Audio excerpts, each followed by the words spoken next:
지난 8월 26일 한국항공우주연구원이 공개한 영상으로 주변국인 중국과 일본이 발칵 뒤집혔습니다. 그 이유는 한국이 진정한 ICBM 기술을 확보했기 때문인데요. 공개된 영상에는 대한민국의 첫 완전 자체 개발 무주 로켓 누리호의 발사 전 최종 점검 영상이었는데요. 누리호의 발사가 성공적으로 이루어진다면 한국은 SLBM 보유를 선면한 지 한 달 만에 한국이 지난 9월 1일 발사에 성공한 SLBM은 중거리 탄도탄 정도에 불과합니다. 그런데 누리호 발사 이후 한국이 본격적인 고체 로켓 개발을 시작한다면 5년 안에 대륙간 탄도탄 ICBM급 사거리에 SLBM을 개발하는 것도 불가능하지 않게 됩니다. 그런데 놀라운 것은 이게 다가 아닙니다.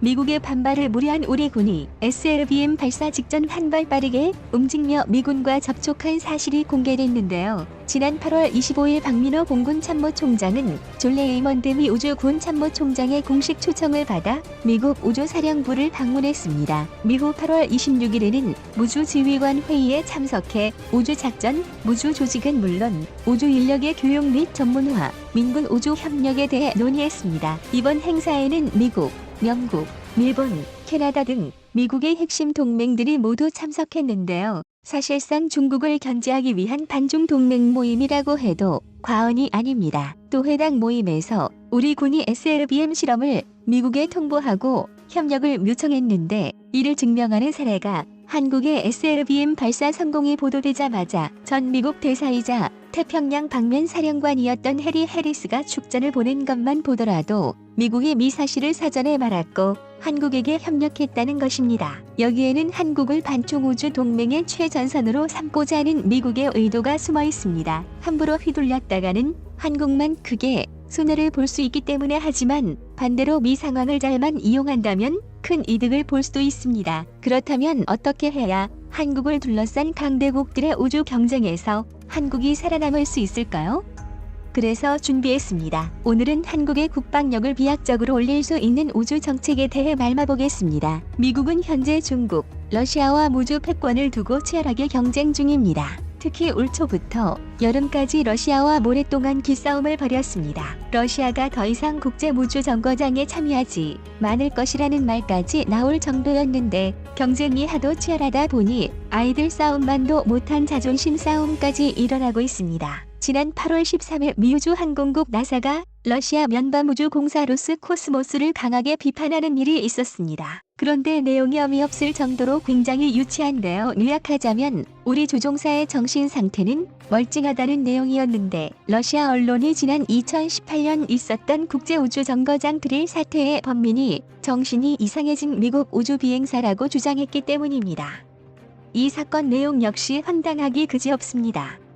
2018년 8월 국제우주정거장에 도킹한 소유즈 무주선에서 갑작스러운 내부 압력 하강령 발생했습니다. 원인은 소유즈 무주선에 뚫린 2mm의 드릴 구멍이었습니다.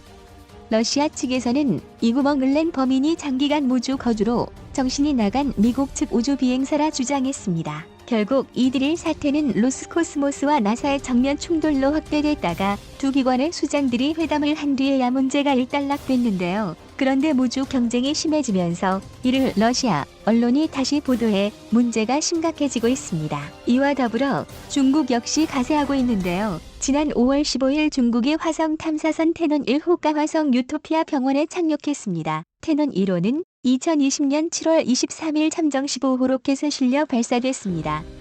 탐사선에 실려있는 탐사 차량 민 주름 1호가 화성 토양을 채취하면 이를 모아 2030년에 귀환할 예정입니다. 이 때문에 미국이 발칵 뒤집혔습니다. 더 이상 우주는 미국의 동무대가 아니라는 우려가 각계에서 쏟아졌기 때문인데요. 미국은 절대 중국과 러시아의 도전을 용납하지 않고 있습니다. 그 이유는 현대 그리고 미래의 전장은 이제 우주를 지배하는 나라가 전쟁의 승패를 좌우하기 때문입니다. 그래서 미국이 세계 패권을 유지하기 위해서는 그 어떤 국가도 미국의 우주 패권을 넘볼 수 없어야 하는데요. 누리호는 대한민국 최초의 저궤도 발사 로켓으로 미호 개발할 중궤도 및 정제궤도 발사체의 밑바탕이 될 대한민국 우주 개발의 시작입니다. 다가오는 10월 21일 1차 발사가 예정되어 있습니다. 이미 지난 2018년 11월 28일 시험 발사체를 성공적으로 발사했던 경험이 있으므로 2차례 실패했던 나로호와 달리 단번에 성공할 가능성이 높습니다. 누리호의 발사가 성공한다면 이후 본격적인 군용 발사체 개발이 시작될 것으로 보이는데요. 가장 먼저 고체 우주로켓 개발이 시작될 것입니다. 지금까지 한국의 우주로켓은 액체 연료를 사용하는 액체 로켓이었습니다. 액체 로켓은 추력을 내기 쉽지만 보관이 어려워 발사 직전에야 발사체에 충전할 수 있고 충전 시간이 길다는 단점이 있습니다. 액체 로켓 기술은 그리 좋은 방식이 아닙니다. 미 때문에 핵 보유국들이 운용하는 대륙간 탄도탄 ICBM은 모두 고체 연료를 사용합니다. 기술 부족으로 액체 연료 ICBM을 사용하던 북한 역시 핵미사일 연료를 고체 연료로 바꾸고 있습니다. 하지만 우리 대한민국은 그럴 수 없습니다. 5월 완전히 종료된 한미 미사일 사거리 지침에 따라 장거리 발사가 가능한 군용 고체 로켓 개발이 금지되어 있었기 때문입니다. 조약이 종료됨에 따라 본격적인 개발이 이루어지고 있으나 우주 발사체 고체 로켓을 적용하기까지는 상당한 시간이 걸릴 것으로 보입니다. 다행히 한국은 이미 현무, KTSSM과 같은 단거리, 중중거리 탄도탄에 쓰인 고체 로켓 기술을 보유하고 있는데요. 그러므로 미사일 지침 폐기 이후 불과 3개월 만에 SLBM 보유를 선언했듯이 무주 발사체나 ICBM으로 사용할 수 있는 고체 로켓 역시 일반적인 속도보다 훨씬 빨리 개발할 수 있을 겁니다.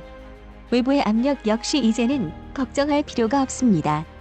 바로 미국이 한국의 탄도탄 개발을 지원하고 있기 때문입니다. 대한민국 공군의 공군참모총장과 존 레이먼드 미 우주군 참모총장, 제임스 디킨스 미 무주군 사령관은 양국의 한미 무주협력 민식 SDA 능력 확장을 위한 무주 감시 정보 공유, 한국 공군의 무주 관련 면합연습 참가, 우주기술 지원, 미사일 방어와 무주 능력 통합 등을 논의했습니다. 디킨슨 우주사령관은 한국은 태평양 내 가장 강력한 동맹 중 하나이자 책임감 있는 무주 진출 국가라 복잡한 우주 환경 속에서 우주가 평화롭고 만전하게 사용될 수 있도록 함께 노력하자고 말하기도 했는데요. 미 말은 한마디로 한국을 밀어주겠다는 것입니다. 현재 미국은 우주 패권을 장악하기 위해 엄청난 노력을 기울이고 있습니다.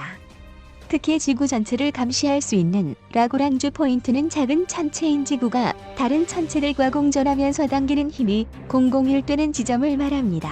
아무런 힘도 영향을 끼치지 않기 때문에 정지된 시설을 건설할 수 있는데요. 그런데 미 포인트는 지구 주변에 5개소밖에 없습니다. 그래서 이곳을 점거한다면 전 지구를 감시할 수 있을 뿐만 아니라 지구 밖으로 나아가는 모든 행동을 제약할 수 있습니다. 이를 통해 중국과 러시아의 무주 진출을 저지하려 하는 것인데요. 이런 상황에서 한국과 우주 협력을 강화하고 한국의 미사일 지침을 풀어줬다는 것은 미국이 한국을 미국의 우주 패권의 핵심 동맹으로 보고 있는 것입니다. 하지만 이것이 마냥 좋다고 할 수는 없는데요. 미국이 한국을 지원하는 이유에는 결국 중국 견제라는 목적이 있기 때문입니다. 즉 동맹이라고 모든 걸 무조건적으로 지원하는 게 아니라 조건이 붙는다는 것입니다. 현재 군사학자들은 무주와 사이버 세상 역시 새로운 전장이 되었다는 5차원 전쟁을 주장하고 있습니다. 사이버 전장의 경우 이미 여러 전쟁에서 실제 전장이 되고 있습니다. 지난 2008년 남모세티아를 둘러싼 조지아와 러시아의 전쟁에서 러시아는 조지아에 대규모 사이버 공격을 가했습니다.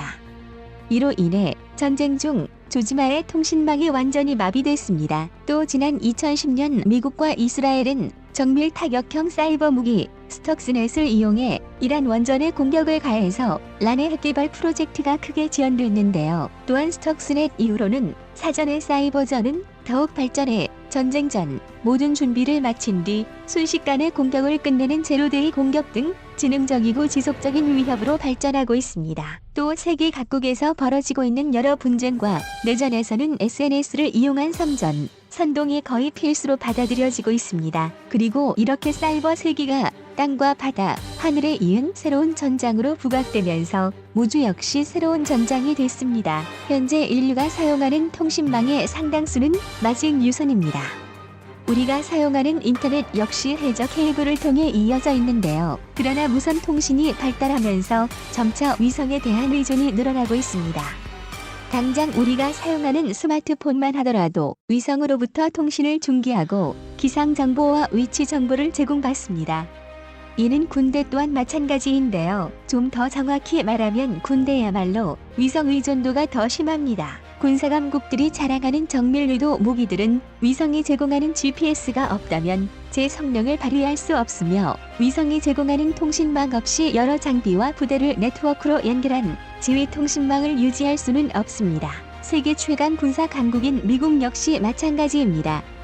그래서 미국은 육해공과 사이버 그리고 무주 모든 영역에서 동시에 작전을 수행해 상대의 군사력을 완전히 파괴한다는 다영역 작전을 새로운 군사교리로 채택해 관련 전력을 확충하는 중입니다. 하지만 미국이 아무리 막대한 국방비를 쓴다고 하더라도 세계 모든 지역에서 압도적인 우세를 확보하는 것은 불가능합니다. 특히 동북아시아처럼 경제적 군사적으로 미국에 대항할 수 있는 지역 강국이 있는 곳에서는 아무리 미국이라 할지라도 승리를 장담하기 어렵습니다. 그래서 이 때문에 미국이 한국의 군사력 팽창을 용인하고 각종 제한적인 협정들을 풀어주는 것입니다. 즉 우리 한국군이 미군을 대신해 중국을 견제할 방패가 되길 원하는 것입니다. 그리고 까닭 잘못했다가는 정말 그렇게 될 수도 있습니다. 미국이 밀어준다고 무조건 다 받는 것도 능사는 아니란 것입니다.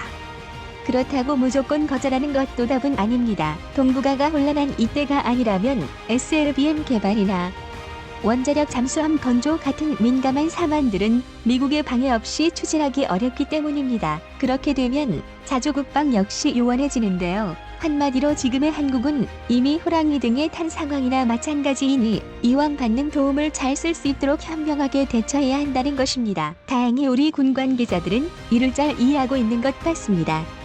한국공군참모총장은 한국공군, 미국 우주군 우주정책협의체에 관한 약점서 개정 및 서명식을 통해 미국과의 무주 협력을 재확인했으며 정보, 감시, 정찰 위성 GPS 위성 운명 및 한국형 위성함법 체계인 KGPS 개발과 협력 방만을 논의했습니다. 지금 한국은 미국을 이용해 한국의 자주국방에 최선을 다하고 있는 것인데요. 그런데 이런 상황은 미국도 마찬가지입니다. 부디 한국의 국방력이 더욱 강해지도록 우리 군 관계자들의 현명한 선택이 필요한 시기입니다. 여러분들의 생각은 어떠신가요? 시청자님의 현명한 의견을 댓글로 남겨주시기 바랍니다.